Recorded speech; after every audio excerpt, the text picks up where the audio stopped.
দুর্ধর্ষ অপরাধীদের অস্তিত্ব রয়েছে প্রায় সব দেশেই। মাফিয়া, সিন্ডিকেট, চোরাচালান, মাদক ও অস্ত্র ব্যবসা সহ নানা উপায়ে বিপুল অর্থ উপার্জন করে চলেছে এরা, এবং কি ওরা হয়ে উঠেছে দুর্ধর্ষ অপরাধী। পুলিশের চোখ ফাঁকি দিয়ে সন্ত্রাসী রাজত্ব কায়েম করে চলেছে এরা। খুন, হত্যাসহ অপরাধ জগতের এমন কোনো ক্ষেত্র নেই যেখানে এই অপরাধীদের অবাধে বিচরণ নেই।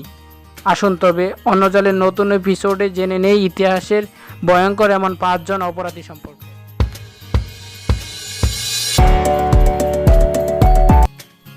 এতে প্রথমেই রয়েছে পাবলো এসকোবার। কলম্বিয়ার মাদক সম্রাট পাবলো এসকোবারকে বলা হয় ইতিহাসের সবচেয়ে ভয়ঙ্কর অপরাধী। মাদক উৎপাদন ও পাচার করে তিনি $300 বিলিয়ন বেশি অর্থ উপার্জন করেছেন। 1987 সালে ফেমাস ম্যাগাজিন তাকে বিশ্বের সেরা ধনী হিসেবে তালিকাভুক্ত করে। 1991 সালে আত্মসমর্পণ করলেও 1992 সালে জেল থেকে পালিয়ে যায় পাবলো। পরে 2 ডিসেম্বর 1993 সালে চার্চ ব্লক জেল পলাতক পাবলোকে খুঁজে পায়। ছাদ থেকে পালাতে গিয়ে পাবলো গুলিবদ্ধ হয় এবং ওখানেই মৃত্যুবরণ করে।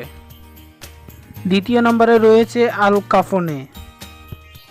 গ্যাংস্টার সাম্রাজ্যে আল কাপোনে ছিলেন ব্যাপক আলোচিত।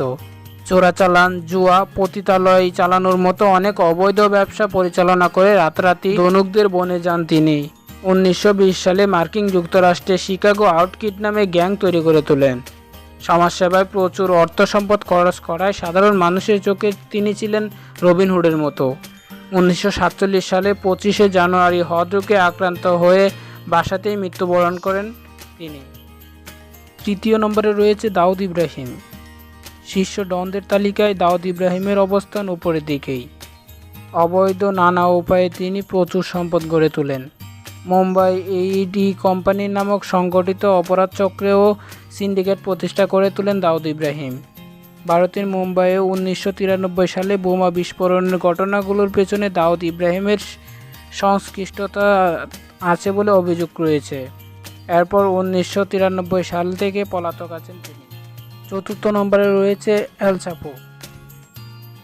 পৃথিবীর শীর্ষ সন্ত্রাসী জোকুইন আর্চিবালদো গুজম্যান লোরা ওরফে এল চাপো মেক্সিকোর কোকেইন সম্রাট নামে পরিচিত সারা বিশ্বে।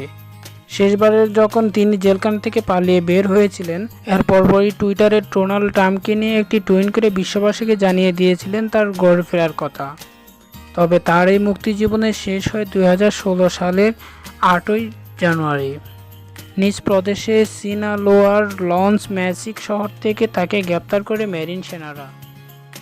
এবং 55 নম্বরে রয়েছে লুইস গারাবিতো। ইতিহাসের অন্যতম কুখ্যাত খুনির নাম লুইস গারাবিতো। কলম্বিয়াতে সে লা বেস্টিয়া বা পশু নামে পরিচিত। সন্দেহ করা হয় সে কমপক্ষে 400 জনেরও বেশি মানুষকে খুন করেছে। 1957 সালে 25 জানুয়ারি কলম্বিয়াতে জন্ম নেওয়া এই খুনি 1990 সালেই সবচেয়ে বেশি খুন করে। কলম্বিয়ার আইন অনুযায়ী সর্বোচ্চ 30 বছরের সাজা হয় তার। তবে লাশ শনাক্ত করতে পুলিশকে সাহায্য করায় তার সাজা কমিয়ে 22 বছর করা হয়। গাইস, এই ছিল বিশ্বের ভয়ঙ্কর 5 জন অপরাধী তথ্য। এরকম আরও নতুন নতুন ভিডিও পেতে চ্যানেলটি সাবস্ক্রাইব করে সাথেই থাকবেন। ধন্যবাদ সবাইকে।